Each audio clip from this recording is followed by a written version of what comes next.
Welcome to Mil Tec, the show all about military technology.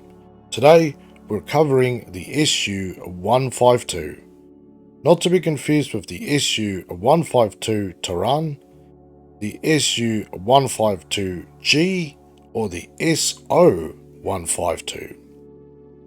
The SU-152, otherwise known as the Samokhyadnaya Utstanovak 152 is a Soviet self-propelled heavy howitzer used during World War II. It mounted a 152mm gun howitzer on a chassis of a KV-1S heavy tank. Later production used an IS tank chassis and was redesignated ISU-152. Because of its adopted role as an impromptu heavy tank destroyer capable of knocking out heavy German armored vehicles such as the Tiger and the Elephant, it was nicknamed Zveroboy, aka Beast Slayer. Overview of the SU-152. Type: self-propelled heavy howitzer. Place of origin: Soviet Union. Service history: in service from 1943 to 1958. Used by Soviet Union. Production history: numbers officially built 670. Specifications: mass 45.5 tons or 100,300 pounds. Length 8.95 meters or 29 feet and 4 inches. Width 3.25 meters or 10 feet and 8 inches. Height 2.45 meters or 8 feet. Crew numbered 5. Armor: front 75mm or 2.95 inches. Sides 60mm or 2.36 inches. Roof 20mm or 0.78 inches. Main armament: 152mm ML20S gun howitzer. Secondary armament: 12.7mm DSHK machine gun optional. Engine: model V2K 4-stroke V12 diesel engine producing 600 horsepower, 450 kilowatt. Power to weight ratio: 13.2 horsepower per ton. Suspension: torsion bar. Fuel capacity: without additional tanks 600 liters. With additional tanks 975 liters. Operational range: road, without additional tanks 180 kilometers or 110 miles. With additional tanks 330 kilometers or 210 miles. Cross country, without additional tanks 90 kilometers or 56 miles. With additional tanks 120 kilometers or 75 miles. Maximum speed 43 kilometers per hour or 27 miles per hour. The development of the SU-152. The Stalingrad counteroffensive known as Operation Uranus exposed the Red Army's urgent need for heavy mobile guns to destroy German fortifications. At the time, Soviet frontline ground units did not possess sufficient firepower to deal with pillboxes or other fortifications. Close support of artillery and combat engineers was an important factor in the success of this operation. However, with very rare exception, Soviet guns and howitzers at the time were towed rather than self-propelled.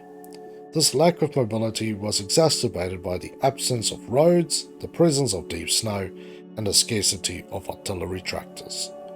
Towed guns were also vulnerable to counterattacks while moving, especially since they were often hauled by horses or their own crews.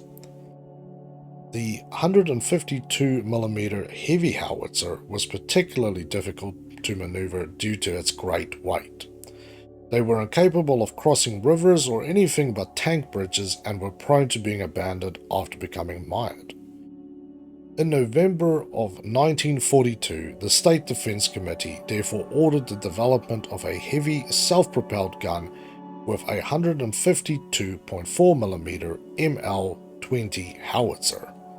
The Red Army needed a vehicle that could be mass-produced to supplement the SU-100Y with its 130mm gun. The Red Army had dedicated anti-fortification vehicles in the pre-war period, such as the KV-2 heavy tank armed with a 152.4mm M10 howitzer. However, mass production of the KV-2S ceased in October of 1941, when the Kirov works had to be evacuated from Leningrad to Chelyabinsk. An unknown number was still operating in 1942. The new anti-fortification vehicle was designed with the same purpose in mind, but with higher mobility, heavier armor, reduced production cost, and more powerful and accurate ML-20 152mm gun. Mounting the ML-20 in a turret was impossible due to its length and recoil, and it was decided that the new vehicle should have a non-rotating gun mounted in a fixed casemate-style superstructure. Several other anti-fortification vehicle projects had all been halted, which were restarted later during the war. In December of 1942, 3 different designs of pillbox killer vehicles were introduced by engineering groups from the major Soviet artillery and tank factories. All of these designs used the ML-20 gun as the primary armament with the KV-1S heavy tank chassis. After some discussion, the project of Joseph Cotton was chosen for mass production. This design successfully combined the ML-20 and the KV-1S chassis with minimal expense. The project was designated KV-14, and assembly of the first prototype, called Object 236, began on December 31st, 1942. It was completed after only 25 days. Plant trials of Object 236 began on January 25th, 1943. After a number of successful plant tests, the more stringent state test began. Object 236 succeeded again. On February 14, 1943, the State Defense Committee accepted it for the Red Army service and immediately launched it into mass production at the Chelyabinsk Kirov plant, CHKZ designation. The designation of the series of self-propelled guns was changed from KV-14 to SU-152. The ML-20 gun was slightly modified for mounting in the SU-152. Some handles were moved for improved gunner comfort. The variant had the designation ML-20S. The muzzle velocity and external ballistics were identical to the original towed ML-20 gun. Although designed with no consideration for the anti-tank role, the SU-152 proved to be surprisingly good at it. This was due to the ML-20S's extremely heavy, high-explosive projectiles. Purpose-built anti-tank guns of the period usually relied on small, high-velocity, solid projectiles optimized for punching through enemy armor. Since the SU-152, like all SU series self-propelled guns, was not designed with tank killing in mind, no AP projectiles were issued to crews and no initial tests against armor were conducted. However, tests performed on captured Tiger tanks in early 1943 showed that the SU-152 was able to destroy them by dislodging their turrets through blast damage at any range with some reliability. This was one of the only vehicles in the Russian service at the time capable of doing so. This discovery spurred massive SU-152 production and the formation of self-propelled artillery units which then functioned as heavy tank destroyer battalions. After the SU-152 began mass production, it was slightly modified to improve reliability and effectiveness. Initially, the SU-152 lacked a machine gun, which was a severe weakness in urban warfare and other close combat situations. To solve this problem, the DS-HK 12.7mm anti-aircraft gun installation was developed in the summer of 1943. Some SU-152S received it after repair. The SU-152 was the last member of the KV family of tanks in mass production and was replaced by the ISU-152 on the CHKZ production lines in December of 1943. The exact number of SU-152S produced differs even in Russian sources, with most common figures being 670 or 704. The SU-152Ss that survived World War II were withdrawn from Soviet Army service in 1958. Construction and design of the SU-152.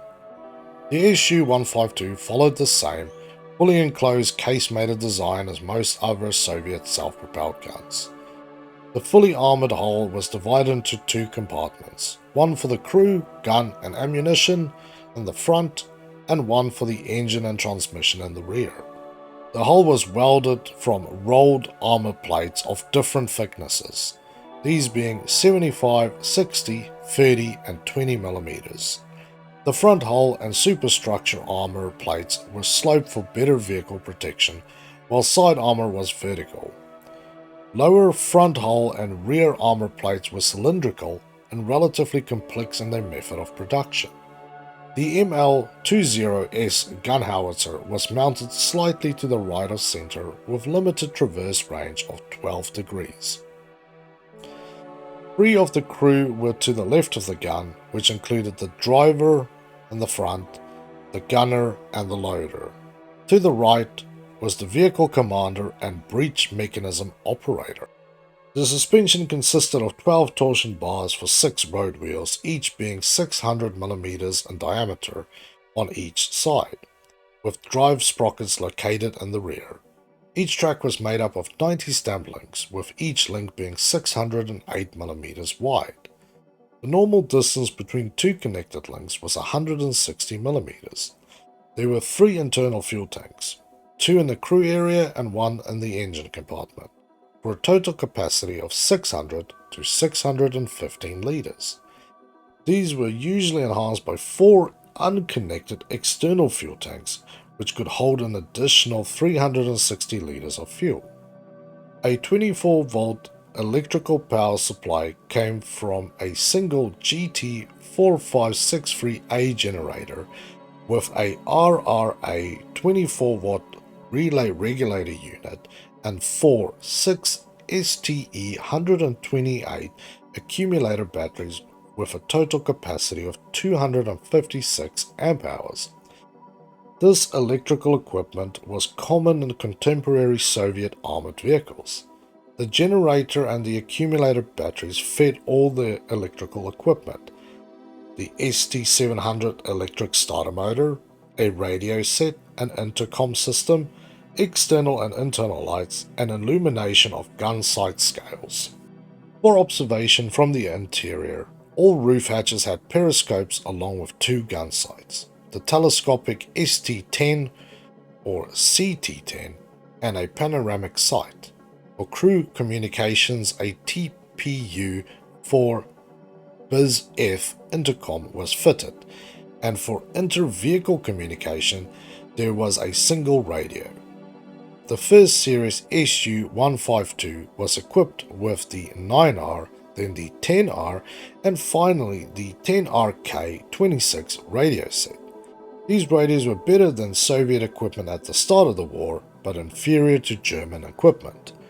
The crew was equipped with 2 PPSH submachine guns and 25 F1 grenades for short-range self-defense. Combat history of the SU-152. Although not designed for the role, the SU-152 proved to be a cheap and effective heavy tank killer, second only to the SU-100 as a Soviet anti-tank vehicle, as well as successful at its original role against infantry and fortifications, serving a similar role to the SU-100Y. The SU-152 was produced in large numbers throughout 1943, with the first SU-152s being issued to new heavy mechanized gun regiments raised in May of 1943. The first regiment arrived at Kursk with only 12 guns and was brought up to full strength of 21 guns during the fighting. Disadvantages of the vehicle included a low rate of fire due to the heavy ammunition, low ammunition storage, only 20 rounds, and a cramped and unergonomic crew compartment. Its armor protection was only adequate. The 65mm 30-degree slope frontal armor still left it vulnerable to attacks from the 88mm KWK 36-43 guns of the Tiger, Ferdinand, and Elephant at long range, and the 7.5cm KWK 40 high-velocity gun of the Panzer IV, the Stu-G version 3 and 4 at medium and short ranges, and from any range from the flanks and rear. The 152mm gun, while having a maximum range far superior to the 88mm, was still essentially a heavy howitzer with a shorter accurate range than the 88mm and the 7.5cm guns, while being vulnerable to return fire at the same distance. This made it most effective for use in mass ambushes, where the German heavy tanks' advantages could be nullified and the SU-152s could utilize their one-shot kill potential. Since it was intended as a self-propelled artillery piece rather than a true tank destroyer, the SU-152 was generally issued with standard HE high explosive rounds rather than armor-piercing projectiles. The 152mm HE rounds produced a massive blast that did not rely on velocity for its effectiveness, making it effective against any German tanks, including the Tiger and Elephant, although still less effective than penetrating projectiles. It was capable of dislodging the turret of a Tiger tank at any range, and numerous German armored fighting vehicles were claimed destroyed or damaged by the SU-152s during the Battle of Kursk. However, it proved less reliable at permanently destroying the Ferdinand heavy tank destroyer, whose bulkier, simplified design was more resistant to non-penetrating HE blasts. While the Russians knocked out at least 7 German Ferdinands in SU-152 ambushes at Kursk during one operation, German after-action engineers were able to repair, recrew, and return nearly all to battle the next day. This has been attributed to the guns blast killing the crew and destroying the vehicle's interior via concussion and spalling without harming the ammunition supply or chassis. Soviet SU-152 crews were ordered to continue firing at incapacitated tanks until their turrets were knocked off, but the Ferdinand did not have a turret. After Kursk, the 152mm BR-540 solid-core AP round was produced in small numbers and issued to heavy tank destroyer battalions as a penetrating projectile, but the gun's low velocity made the AP round no more accurate and only moderately more effective than the standard HE rounds, which could also be used against infantry. After Kursk, the SU-152 played an important role in destroying German fortifications during the Operation Bagration offensive, this being the vehicle's original design goal. From the second half of 1943 to the end of World War II, the SU-152s were used on all Soviet fronts, from Finland to the Crimea. Due to combat losses and mass production ceasing in December of 1943, the numbers of SU-152s in the Soviet Army decreased. Eventually, SU-152s were replaced by the more reliable and better armor SU-152, which used the same armament and ammunition in the same dual-purpose role. Despite this, the SU-152 remained in the Soviet armed services throughout World War II and post-war until 1958. Bonus fact: a few were used during cleanup and demolition operations after the 1986 Chernobyl disaster. Operators of the SU-152: Soviet Union, Germany, captured units, Poland, 3 used for training from 1945 until 1949. Organization of the SU-152. The SU-152 was used by the Independent Heavy Self-Propelled Artillery Regiment, OTSAP. Initially, other OTSAP had 12 SU-152s, divided into 3 batteries of 4 vehicles. One KV-1S tank served as a commander's vehicle. After November 1943, the OTSAP organization changed to 21 vehicles per regiment. Thank you for watching this episode of Mil Tec focusing on the SU-152. If you enjoyed, leave a like and let me know in the comment section what piece of tech you would like to see in the next episode. Signing off from Black Dev's Gaming Lounge.